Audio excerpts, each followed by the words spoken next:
Hey guys, this is Anthony Morganti from AnthonyMorganti.com. This is episode 11 of the video series where we're taking a look at ON1 Photo 10. In this episode, I'm going to give you an introduction to ON1 layers. And we're going to work on this image. We're going to replace the sky in this image. And to do something like that, you need a program that works with layers. And typically, most professional photographers, most photographers, they probably use Photoshop. Well, it's real easy to do in ON1 layers. Now, as you probably know from watching the previous videos, when we're in Lightroom and we want to send an image over to any of the ON1 plugins, I would typically just click on the image itself and I'd go down to edit in and then I'd go down to whatever I want to send it into. And you can see there's no ON1 layers here. And that holds true if you click on the thumbnail, you go to edit in, there's no ON1 layers, or if you go up to photo and you go down to edit in, there's no ON1 layers. So how do you do it? Well, for layers, you have to go to the File menu and you go down to Plugin Extras, and then you'll see it's right there, ON1 Layers. Now, when you click this, what's going to happen is Lightroom will automatically create a PSD file. It doesn't give you the option to alter any of the parameters of the PSD file like you could if you're sending an image over to Portrait Effects or Enhance or Resize. It doesn't allow you or give you that option. So we're going to go to ON1 Layers 10. And so it'll automatically create the PSD file and open up in ON1 Layers. Real quick, I just want to mention that below in the description is a link to ON1 and a discount code so you could save 20% off everything in your shopping cart. All right, now it's asking us if we want to save it as a re-editable smart photo, and I usually do, so I'm going to say yes or click smart photo in this instance. And we have our image. Now, if you look around at the workspace here, this is similar to Photoshop. On the right-hand side, we have our layer stack. And from the layer stack, we could do blending modes and layer opacity, and we'll be doing a little bit of that with this image. Over on the left, we have all the tools that are available in ON1 Layers, and then over on the far right, we could take an image that we work on in layers and send it over to one of the other ON1 products, such as effects. And we are actually going to do this with this image. All right, so we want to replace the sky. So we're going to need another image, an image of some skies. Well, when you open up ON1 on the left or on ON1 Layers, you can see we have files. So we could come in and navigate to our files that we have. Or if you look at extras, we'll click here and you can see we have my extras and ON1 extras. Now currently I don't have any extras in ON1, but if I wanted to, and I'm just going to show you how to do this, if you double click on my extras, it'll open it up and we have backgrounds, borders, and textures. Just right click on any of these folders. And you can see this menu pops up and you go all the way down at the bottom, and because I'm using a Mac, it says Show in Finder. If you have a PC, I suspect that will say Show in Explorer. And you open that up, it opens up my Finder window, and I have these three folders in the flesh, so to speak. So let's say I have some backgrounds I want to add. I'll just open up that folder and I'll drag my backgrounds into this folder. Then they will appear here so they're easily accessed. Now, as I mentioned, I personally don't have any of my own extras in here. But ON1, when you purchase it, comes with a bunch of extras. So we're just going to double click on this folder, and you can see we have the same three folders, except these are the ON1's folders: backgrounds, borders, and textures. And you can see there's a ton. If we open up textures, we have fabric, monochrome, natural, photographic. You could open up photographic, and we have all these different textures in here. Now, we're interested in a background. We want a sky. So we're going to open up backgrounds, and we have gradients inside, outside, and there's skies. So we're going to double click on skies. And we have all these different skies to choose from. Now, kind of the trick whenever you're replacing a sky in the image, no matter what you're using, if you're using ON1 or Photoshop or whatever, you want one where the lighting is similar. I mean, you don't want one of these like sunsets, sunrise skies, that are really, you know, warm colors in this image. It won't look right. This was taken probably at high noon. The sky or the sun is straight overhead. So we need a sky that is similar. Also, you'd prefer a sky that has a similar angle of view. You don't want one that is zoomed in with, compressed with a telephoto lens if your original image was taken with a wide angle lens. So as we look through the skies, we're interested in lighting and kind of angle of view. And as I look at them, this one here, Skies 24, looks like it's a good candidate. It looks like it was taken with a similar focal length lens, and the angle of the clouds would fit perfectly here, and the lighting of the clouds looks proper. So we want to use this. So all we have to do is click on it, then drag it on our image and let go. We come up with this dialog box. We could edit a copy of this image or add it as a layer. Now we want to add it as a layer. We're going to be working with layers here. So we're adding it as a layer, and we're going to click OK. Now you see it's awful small, and I probably took my original image with my Nikon D800E, and that's a super high resolution camera. It produces really big files and really big images, and this obviously wasn't taken with the D800E. So what are we going to do? Well, we could transform this to fit our image, and to do that we go over to the toolbar and we click on the Move tool. Now, this isn't applicable to this image, but I wanted to show you this. If you wanted this to automatically just fit your palette, right here, this tool, after you're on the Move tool, this function, I should say, Fill Canvas, if I clicked on that, it just automatically stretches it out to fill the entire canvas. Now, again, I don't want to do that because it just won't look right. So what we're going to do is we're going to do it by hand. So I'm going to drag it over, drop it on. We're adding it as a layer, and there it is. Now what we want to do is get that Move tool again, but we're not going to use this function of the Move tool. We're just going to drag it up towards the top, and you could stretch it out. It tends to maybe not uh, look natural if you stretch it too much. And I think on this specific image, it's just on the border. Like if it was stretched much more, it wouldn't look quite right. So you could stretch it, as much as you want, though. I mean, you could go up above and beyond the borders if you want to. But we're going to keep it pretty close to the borders. And what I want to do is I want this bottom edge to just overlap where the horizon meets the sky right there. So the land meets the sky, I should say. So right about there, I think is good. And then we'll just maybe bring it in just a little bit so it doesn't look quite as stretched out. So I'm being a little fussy about it, but it's not that big of a deal. Okay, so right about there. So I like that.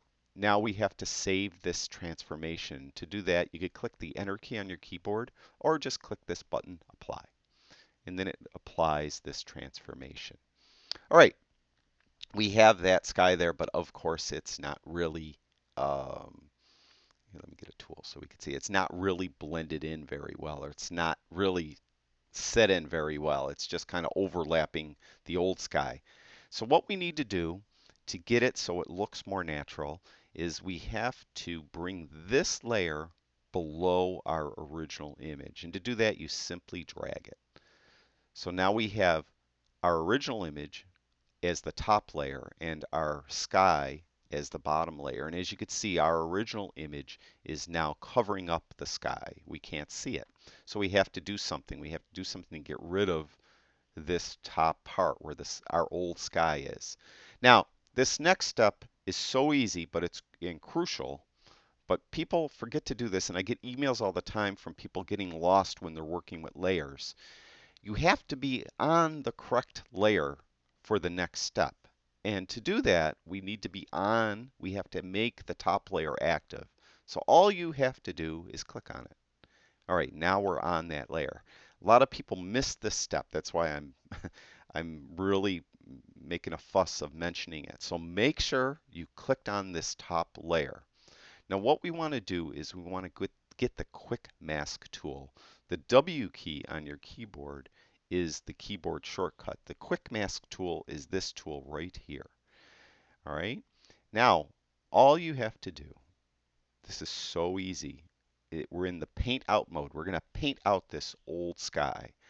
Because it's a quick mask tool, all you got to do is do a couple passes like this and let go. And you'll see that the quick mask is applying it. And it will just take a second or two. And there is our new sky coming through on our image. Now it doesn't look quite perfect yet, but it looks decent. It looks decent. And if we zoom in a little bit and look around, you can see right here that it did a pretty good job. It left the trees intact, and it has our sky pretty good. Pretty much, it's masked in properly. Okay, now it doesn't still look quite right. It just looks a little out of place. And mainly it's because I believe, in my opinion, that our new sky is a little bit cooler than the rest of the image.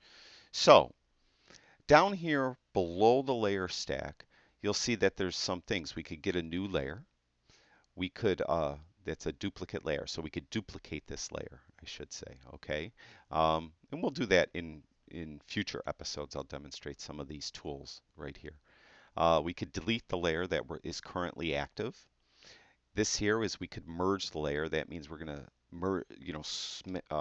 merge these together so they're one layer. And at times you'll want to do that. We're not going to do that right now.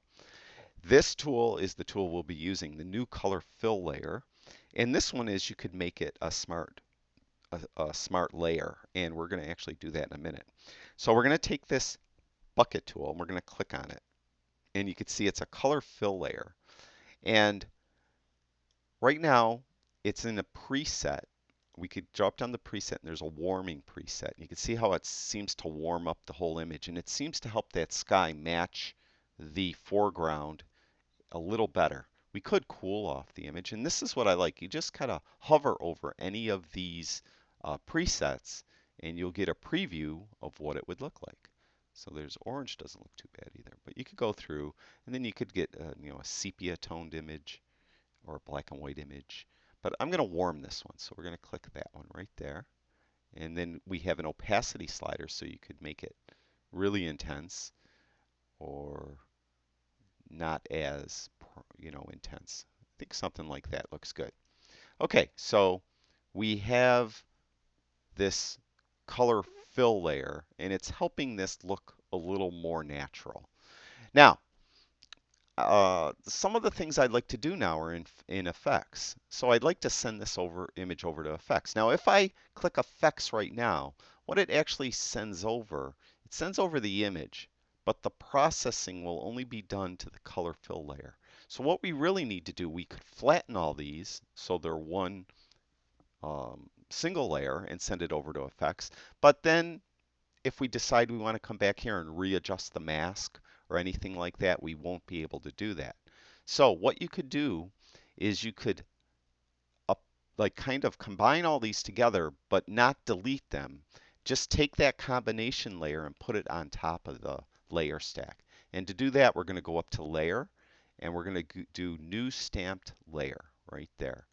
So what that's doing now, it's just combining all three of our existing layers, and it's going to create a layer on top, a color fill layer. So this, if I turn it on and off by clicking this little eyeball icon, you can see it doesn't appear like it's doing anything, and it's not. It's just all three of these are smushed together and right there.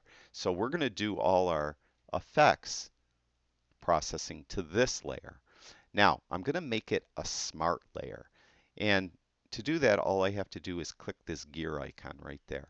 And it makes it a smart layer. That way, if I come back into layers and I don't like what I did in effects, I could go back in effects and all the work I've done there will still be preserved. So I could adjust something that I don't like. Say I made the vignette and I decided that the vignette's a little too heavy. I could go back into effects and go to that vignette filter and adjust it.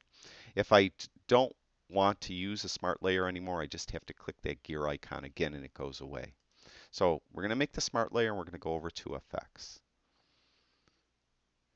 Then what it does, it simply takes that and opens us up in effects. So we're going to just add some dynamic contrast that I usually add. Then we're going to add sunshine, which I like a lot, except specifically, we're going to go to the presets that are inside of the sunshine filter, and I think I'm going to do warm highlights right there. And then we're going to add our vignette. And one thing, actually, before I do that, the one thing I noticed is that on the image we imported of the sky, it, especially when I stretched it out, it looked a lot noisier than my image. So I'm going to put some noise reduction on the layer, or the entire image, I should say. And I'm going to use strong. So we're going to use strong noise reduction.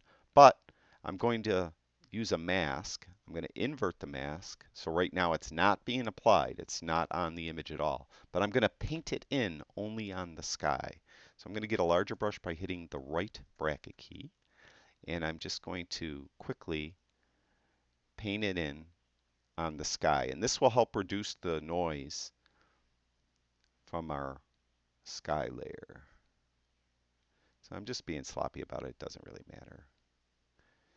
Okay, so you can see on our mask, the white, it's whereas the noise reduction is being applied, and that is on the sky, and the black is where it's not being applied. And finally, I'm going to finish it off with a vignette. I'm going to do a big softy vignette, and simple as that. We have these 4 filters. I'm going to click apply. So it's now applying our 4 filters to the image.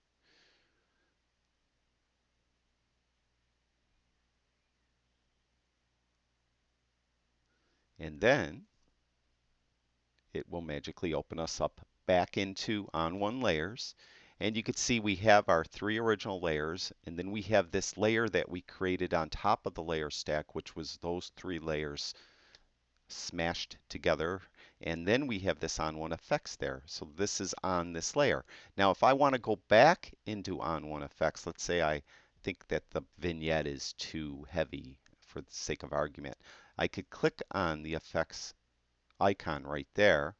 It'll bring us back over into On1 effects, and you can see that our 4 filters are there, and we could adjust any of them, including any of the masks we happen to use. So we're going to click apply again. Now when we come back over into layers, I consider it done. Let's say it's done.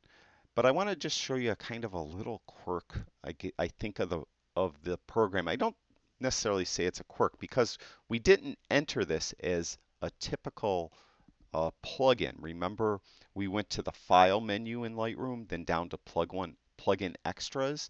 Well, that caused all this to work a little differently. And what I mean by that is we're done now.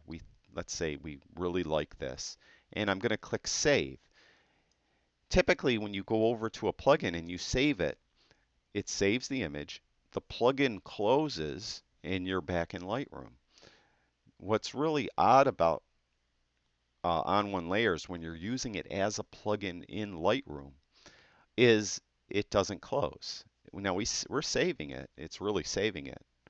And you can see when it's done. It takes a little while. Now I want to show you something else too about how large these files could get when you're using smart files and you're preserving all the layers. It makes the file really large. Okay, we saved it, but you can see how On1 Photo 10 Layers is still open. Just close it down. Don't be afraid to close it down. You could go to On1 Photo 10, quit On1 Photo 10 right there. Okay, now we're back in Lightroom, and we have our image down here. And if you look at the postage or the film strip area, and you look at this little postage stamp preview of the image, it doesn't look like anything happened. Well, if you just click on it, it'll take a second to load. And there you could see it. It loaded it, all right? So there is our finished image, and we're back in Lightroom, and you could do processing here if you want.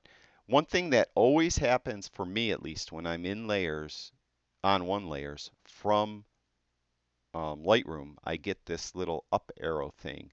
Now the metadata for this photo was changed by another application. I got this by just clicking on that arrow.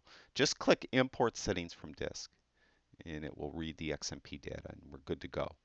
Now, one thing I wanted to show you, we're done, but I wanted to show you how large these files are.